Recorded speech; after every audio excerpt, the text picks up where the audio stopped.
नमस्कार दोस्तों, आप सभी का हार्दिक स्वागत है आज के इस सेशन में। आज के इस सेशन में हम बात करने वाले हैं percentage to fraction conversion and fraction to percentage conversion के बारे में। दोस्तों, जिन देखा जाता है कि आपके एग्ज़ाम में डायरेक्ट परसेंटेज से क्वेश्चन आ जाते हैं। सपोज डेट अगर आपको 16.66 परसेंटेज का फ्रैक्शन वैल्यू पता है तो आप कैलकुलेशन आपको फास्ट हो जाएगा। सपोज डेट 46 ऐसा परसेंटेज आ जाता है तो आपका, अगर आपको पता है तो आपका स्पीड जो है मैथ में वो फास्ट हो जाएगा। ठीक है, तो देखते हैं हम लोग एग्ज़ाम पॉइंट ऑफ व्यू से कौन कौन से ऐसे percentage to fraction value important है। चलिए हम लोग उसको सीखते हैं। ठीक है, तो जैसा कि आप लोग जानते हैं, वन जो है, वन का कितना परसेंट हो गया आपका 100% होता है। वन जो है टू का कितना परसेंट होता है 50% होता है। वन जो है थ्री का कितना परसेंट होता है 33.33% या फिर 33:1/3% होता है। उसी तरह अगर हम बात करें, वन जो है फोर का 25% होता है। वन जो है फाइव का 20% हुआ। वन जो है सिक्स का जो होता है 16:2/3%, या फिर आप इसे 16.66% भी कहते हैं। ठीक है, उसी तरह हम आगे बात करें, वन जो है सेवन का कितना परसेंट होता है, हम इसे पॉइंट में 28% इसे कहते हैं। ठीक है, वन जो है एट का कितना परसेंट हो गया 12.5% होता है। वन जो है नाइन का कितना परसेंट हुआ 11.11% हो गया। वन टेन का कितना परसेंट हुआ 10%। ये तो सिंपल होता है। ठीक है, उसी तरह हम आगे बात करें, वन जो है 11 का कितना परसेंट हो गया आपका 9.09% होता है। ठीक है, और हम आगे बात करें तो वन जो है 12 का कितना परसेंट हो गया आपका 8.33% होता है। ठीक है, उसी तरह वन जो है 13 का कितना परसेंट हो गया आपका 7.69% होता है। उसी तरह वन जो है 14 का कितना परसेंट होता है आपका 7.14% होता है। वन 15 का कितना परसेंट होता है 6.66% होता है। वन 16 का कितना परसेंट होता है 6.25% होता है। उसी तरह अगर और हम आगे बात करें, जैसे कि वन जो है 17 का आपका कितना परसेंट हो गया, तो होता है कितना 5.88% होता है। ठीक है, उसी तरह और हम आगे ले लें, अगर वन 18 ले लें, वन जो है 18 का कितना परसेंट होता है आपका, ये होता है आपका 5.55% होता है। ठीक है, उसी तरह और हम आगे बात करें, वन जो है 19 का आपका कितना परसेंट होता है, तो ये होता है 5.26% होता है। ठीक है, उसी तरह और हम आगे बात करें, जैसे यहाँ पे दिया हुआ है, वन जो है 20 का कितना परसेंट हुआ 5% होता है। 124 का कितना परसेंट हुआ आपका 125 का कितना परसेंट होता है 4%। 130 कितना हुआ 140 होता है 2.5% होता है। 150 2%। एंड वन जो है 100 का कितना परसेंट 1% होता है। ठीक है, ये सारे फ्रैक्शन वैल्यू आपको पता होना चाहिए, क्योंकि अगर आप एग्ज़ाम में निकालने जाइएगा तो आपको काफ़ी टाइम लग जाएगा। तो चलिए हम लोग ऐसे मल्टीपल फ्रैक्शन की बात करते हैं, जैसे फोर का मल्टीपल, फाइव का मल्टीपल, जो एग्ज़ाम पॉइंट ऑफ व्यू से इम्पोर्टेंट है। जैसे हम फाइव का मल्टीपल ले लेते हैं यहाँ पे। जैसे हम फाइव की अगर मल्टीपल की बात करें, जैसे फाइव का आपका परसेंटेज वैल्यू कितना होता है 1/20 होता है। ठीक है, अगर हम लोग इसकी मल्टीपल की बात करें, जैसे फाइव का अगला मल्टीपल 10 हो जाएगा, तो 10 तो सिंपल होता है। हम ऐसा मल्टीपल की बात करते हैं जिसके आखिर में 5 डिजिट आए। ठीक है, जैसे कि हम मान लेते हैं 15%, ये कितना होता है। उसी तरह हम मानते हैं 35% हो गया। तो ये देखना है आपको, जैसे 15% एग्ज़ाम में दिया हुआ रहेगा, तो ये देखना है कि आपका ये 15 जो है 5 के कितने टाइम्स मल्टीपल हैं। तो ये आपको ईजी दिख रहा है कि 5 जो है 15, 5 में अगर हम 3 मल्टीप्लाई करेंगे तो 15 आ जाएगा। तो आप इसे इजीली हम लिख सकते हैं कि 3 इसका फ्रैक्शन वैल्यू 20 हो जाएगा। उसी तरह अगर 35 की बात करें तो 5 को 7 टाइम्स आप मल्टीप्लाई कीजिएगा तो 35 आ जाएगा। तो उसी तरह आप लिख दीजिएगा 7/20। उसी तरह और हम आगे इसके मल्टीपल ले लें, जैसे 45 हम लोग ले लेते हैं। ठीक है, 45% हो गया। जैसे 55% की बात करते हैं, जैसे 65% हो गया। ठीक है, तो ये देखना है आपको कि 5 के साथ ये कितने टाइम्स में जा रहा है। जैसे 5 को 9 टाइम गुना कीजिएगा तो आपका 45 आ जाएगा। तो आप सिंपल 9/20 कर दीजिए, फ्रैक्शन इसका पता हो गया। जैसे 55 है तो 5 को 11 टाइम गुना कीजिएगा तो आपका 55 आ जाएगा। तो ये इसका फ्रैक्शन वैल्यू ये इतना हो गया। 5 को 13 टाइम गुना कीजिएगा तो आपका 65 आ जाएगा। तो इससे आपका कैलकुलेशन आसान हो जाएगा। ठीक है, चलिए ऐसे ही एक और मल्टीपल की हम बात करते हैं। जैसे हम लोग मान लेते हैं 4 का मल्टीपल ले लेते हैं, ठीक है।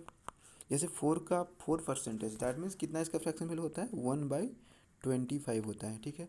जैसे 4 का अगला मल्टीपल क्या हुआ, अगर हम 4 को 2 से गुना करेंगे तो कितना हमारा आ जाएगा 8% आ जाएगा, ठीक है। उसी तरह अगर 4 को 3 टाइम्स मल्टीपल करेंगे तो हमारा 12% आ जाएगा, ठीक है। जैसे कि 4% का फ्रैक्शन वैल्यू 1/25 होता है, उसी तरह अगर 4 का 2 टाइम्स गुना करने पर 8 होता है तो हम यहाँ पे आसानी से 2/25 लिख सकते हैं, ठीक है। ये हमारा फ्रैक्शन वैल्यू पता चल गया। उसी तरह 12 दिया हुआ है तो 4 3 ज़ा 12 होता है, तो हम यहाँ पे आसानी से 3/25 कर सकते हैं। ये हमारा फ्रैक्शन पता हो गया। उसी तरह अगर हम और आगे लें 4 के मल्टीपल्स, तो जैसे 16% हो गया, ठीक है। उसी तरह 24% भी है, उसी तरह 28% भी हो गया, उसी तरह 32% भी हो गया, ठीक है। जैसे देखिए यहाँ पे 16 जो है 4 के कितने टाइम्स मल्टीपल है, तो 4 टाइम्स है, दैट मीन्स 4/25 हो गया, ये फ्रैक्शन वैल्यू इसका हो गया। 4 जो है 24 का 6 टाइम मल्टीपल है, तो मैं आसानी से 6/25 लिख सकते हैं। उसी तरह 28 7 टाइम्स में जाएगा, ठीक है। 32 जो है 8 टाइम्स में जाएगा। तो इस तरीके से हम मल्टीपल ऑफ किसी भी परसेंटेज का हम लोग मल्टीपल फ्रैक्शन निकाल सकते हैं, ठीक है। चलिए एक और हम जो एग्ज़ाम पॉइंट ऑफ व्यू से इम्पोर्टेंट है उस फ्रैक्शन की बात करते हैं। जैसे कि एग्ज़ाम पॉइंट में जनरली देखा जाता है कि आपका 12.5%, ठीक है, इसका फ्रैक्शन वैल्यू कितना होता है, जैसे 1/8 होता है, ठीक है। अब हम लोग इसके मल्टीपल की बात करते हैं, ठीक है। चलिए ये खुद का तो एक गुना हो गया, जैसे इसकी 2 गुना करते हैं तो 2 गुना कितना हो जाएगा, आपको तो ये 25% है, ये तो ईजी होता है, ठीक है। उसके बाद इसका अगला मल्टीपल जैसे 3 टाइम्स इसे गुना करेंगे तो कितना इसका आ जाएगा 37.5% हो जाएगा। उसी तरह अगर हम इसे 4 टाइम्स करेंगे तो 50% आ जाएगा, ठीक है। उसी तरह अगर हम इसे 5 टाइम्स करेंगे तो कितना हमारा आ जाएगा 62.5% आ जाएगा, ठीक है। तो देखना है, देखिए ये तो 1 का है तो इसलिए हम 1/8 इसका फ्रैक्शन वैल्यू पता हो गया, ठीक है। उसी तरह ये 3 टाइम्स है 37.5, तो ये कितना हो जाएगा 3/8 हो जाएगा, ठीक है। 50% तो आसान होता है। 62% कितना है इसका 5 टाइम्स मल्टीपल है, तो हम इसे आसानी से 5/8 कर सकते हैं। तो इस तरीके से आप कितने टाइम्स मल्टीपल, जैसे आपको ध्यान में आना चाहिए, जैसे 62 है तो 12 25 60 आप आसानी से क्लिक कर सकते हैं कि ये 12.5 के मल्टीपल्स हैं और इसे कितने टाइम्स मल्टीपल हैं, तो वो वहाँ पे आसानी से आपको पता चल जाएगा, ठीक है। एक और ऐसे इंपॉर्टेंट फ्रैक्शन की बात करते हैं जो एग्ज़ाम में जनरली देखे जाते हैं। जैसे कि 6.25% का फ्रैक्शन वैल्यू कितना होता है 1/16 होता है, ठीक है। तो ये खुद का 1 गुना है, ठीक है। अगर हम इसे 2 टाइम्स मल्टीप्लाई करेंगे तो कितना हमारा आ जाएगा 12.5% आ जाएगा, जो इसके 2/16 है। जैसे कि इसका तो आपको पता है, जैसे पिछले बार मैंने बताया कि 1/8 होता है, तो आप इसे डायरेक्ट ऐसे काट के 1/8 आ जाएगा, ठीक है। उसी तरह अगर हम इसे 3 टाइम्स करेंगे तो आपका 18.75 आ जाएगा। उसी तरह अगर 4 टाइम्स कीजिएगा तो 25% आ जाएगा। अगर 5 टाइम्स कीजिएगा तो 31.25% आ जाएगा, ठीक है। अब आपको पता है कि इसका मल्टीपल हमें लिखना है, ठीक है। जैसे ये 3 टाइम्स हो गया, जैसे ये 3 टाइम्स हो गया तो कितना हो जाएगा 3/16 हो जाएगा।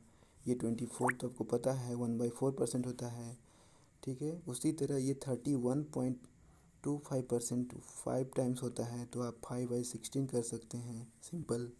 उसी तरह इसके और अभी आगे मल्टीपल आप निकाल सकते हैं। चलिए एक और परसेंटेज जो जनरली एग्ज़ाम में देखे जाते हैं उसकी बात करते हैं, ठीक है। जैसे कि हम बात करते हैं 9.09% की, ये भी एग्ज़ाम में जनरली देखे जाते हैं। इसका फ्रैक्शन वैल्यू कितना होता है 1/11 होता है। जैसे ये खुद का एक गुना हो गया तो इसको अगर हम डबल गुना 2 करेंगे तो कितना हमारा आ जाएगा 18.18% हो गया। उसी तरह अगर 3 टाइम्स करेंगे तो 27.27% आ जाएगा, ठीक है। उसी तरह 4 टाइम्स कीजिएगा तो 36.36% आ जाएगा। तो ये आपको आसानी हो गया, यहाँ पे आप आसानी से 2/11 कर दीजिए, 3/11 कर दीजिए और 4/11 कर दीजिए। तो आपको मल्टीपल जैसे ध्यान में आ जाएगा कि ये 9.09 का ये मल्टीपल हो गया, तो आप 4 टाइम्स करके आसानी से फ्रैक्शन निकाल सकते हैं, ठीक है। चलिए एक और परसेंटेज की बात करते हैं जो जनरली देखा जाता है। जैसे 11.11% हो गया। इसका फ्रैक्शन वैल्यू कितना होता है, 1/9 होता है। अगर इसका खुद का वो एक गुना है, दो गुना कीजिए कितना हो जाएगा, 22.2% हो जाएगा। 3 टाइम्स की जगह तो 33.33% हो जाएगा। एंड सो ऑन, आप आगे से आगे करते रहिएगा, ठीक है। जैसे ये 2/9 हो गया, ये 3/9 हो गया, दैट मीन्स 1/3 हो गया, ठीक है। तो ये हो गया, जैसे आप खुद से प्रैक्टिस कीजिएगा। बहुत सारे ऐसे मल्टीपल्स हैं जो जनरली एग्ज़ाम में आते हैं, वो आपको मल्टीपल टाइम प्रैक्टिस करने से आएगा, ठीक है। अगर ये वीडियो आपको अच्छा लगे तो लाइक कीजिए, शेयर कीजिए और दोस्तों के साथ सब्सक्राइब कीजिए। Thank you.